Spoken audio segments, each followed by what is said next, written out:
की कुछ बातें जो सभी को जाननी चाहिए।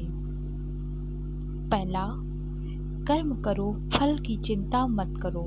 अर्थात गीता का मुख्य संदेश है कि हमें अपने कर्मों पर ध्यान देना चाहिए, न कि उनके परिणामों पर। दूसरा, आत्मज्ञान ही मोक्ष का मार्ग है।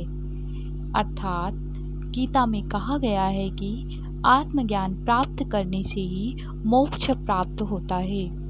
तीसरा, भगवान की भक्ति से ही मोक्ष प्राप्त होता है।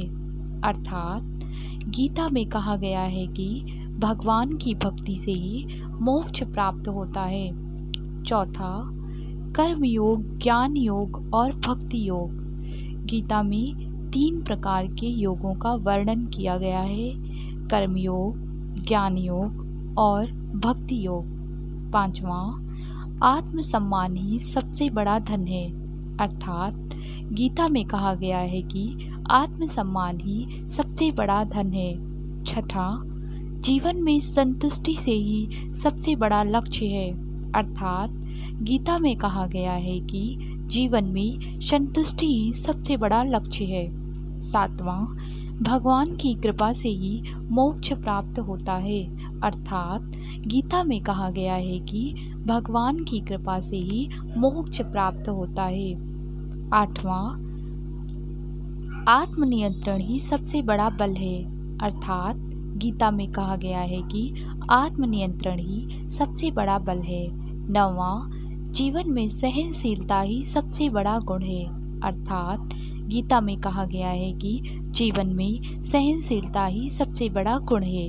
10वां, भगवान की प्रेरणा से ही जीवन में सफलता प्राप्त होती है।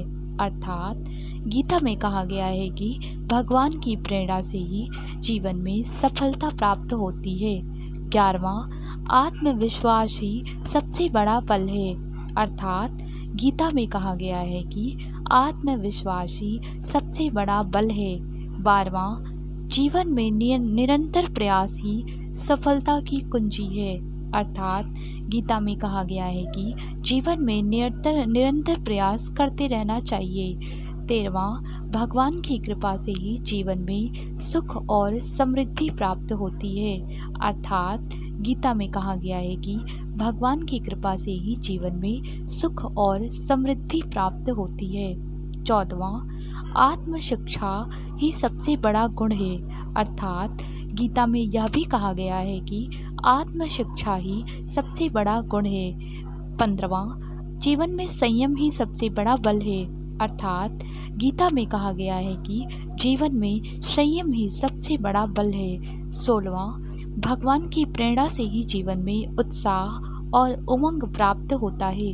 अर्थात गीता में कहा गया है कि भगवान की प्रेरणा से ही जीवन में उत्साह और उमंग प्राप्त होता है।